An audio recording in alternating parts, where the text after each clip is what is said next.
Ever since Deepak invited me to be the chief guest in this function, I knew that I'll be the odd man out, because basically I am an economist, belong to Indian Economic Service, and presently working as Secretary General of the National Human Rights Commission.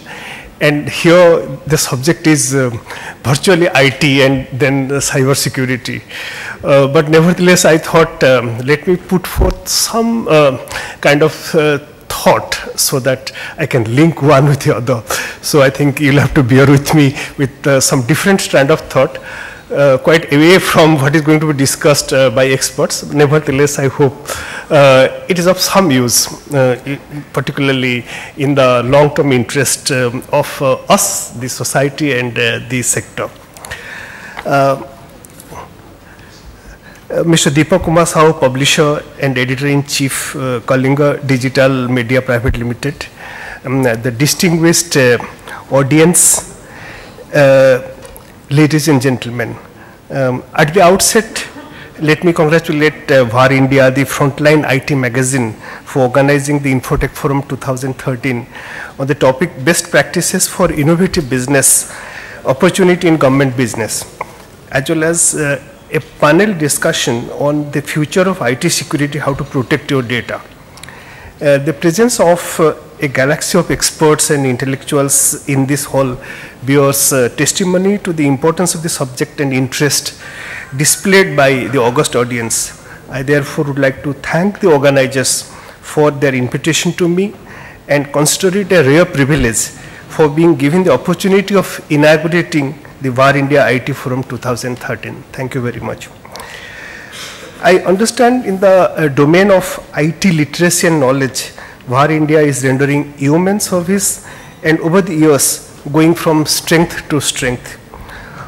On behalf of all of you and on my own behalf, let me wish all success to VAR India in crossing milestones after milestones in years to come.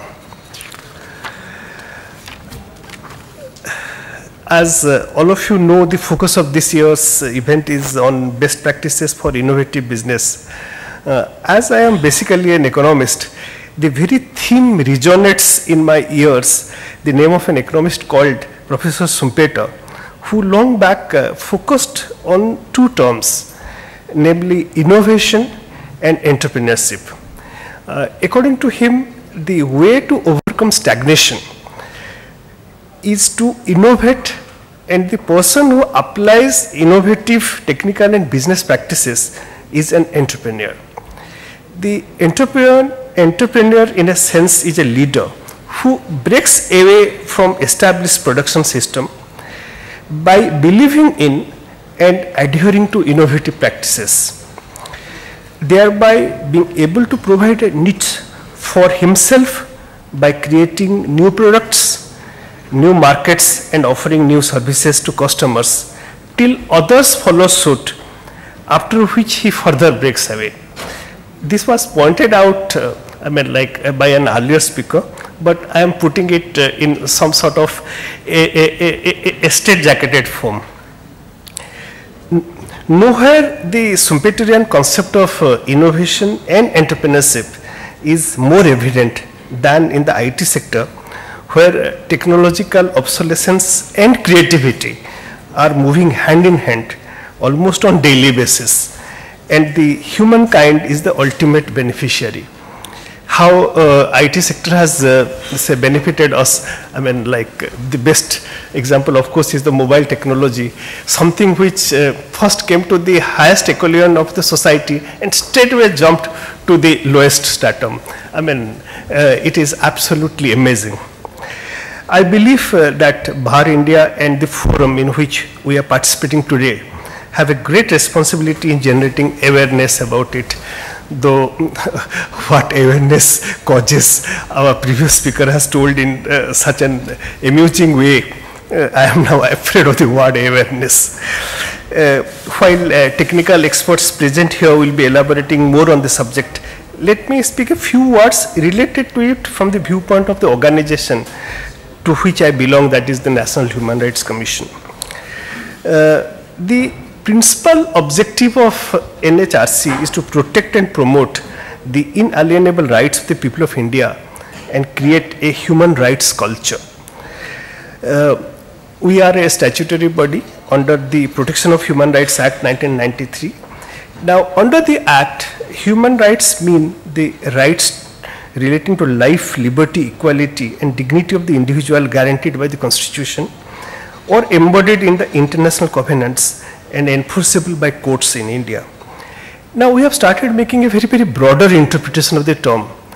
Now, NHRC is now covering not only civil and political rights, but also economic, social, and cultural rights. One of the parameters of this broader interpretation is that the focus has to be not only industry and business centric, but also people centric. For this purpose, actually, we're trying to evolve a code of ethics which would broadly include the following. The first one is inclusive business. Now, it implies that local culture, customs, traditions, livelihood practices are to be respected, particularly in more controversial areas like resettlement, rehabilitation. Relating to many development projects, it is highly essential. The second point will be accountable business. That is, the business would require implementation of laws, covenants, etc., adoption of transparent business standards, and non-indulgence in corrupt practices. Third will be fair competition. Now, the companies should not engage in unfair trade practices or abusive market dominance. The next one will be equal opportunity employer, because many of your employers, this is very important. Now, the companies should provide equal opportunities to all qualified employees, regardless of their race, caste, religion, color, gender, ethnicity, or disability. This last part is more important because we want more and more disabled people to be helped to get jobs. The next one will be upholding of employee human rights. Now, employees should be treated with dignity. Workplace has to be free of all forms of harassment, whether physical, verbal, or psychological. Norms relating to merit, equal opportunity, privacy, etc. should be respected. The next one will be health, safety, and environment. Now, the companies should provide safe, healthy, clean, and ergonomically better working conditions for their employees. This last one is more important for the IT sector. Shareholder representation.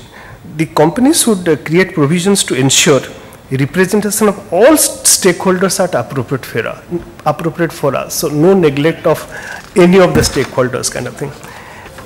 Resolution of conflict. Now you have to put in place a grievance redressal mechanism. Adherence to innovative technical and business practices, which is being deliberated over here, along with a code of ethics that I have just now pointed out. Now it will prove to be a win-win situation for all stakeholders in the IT sector.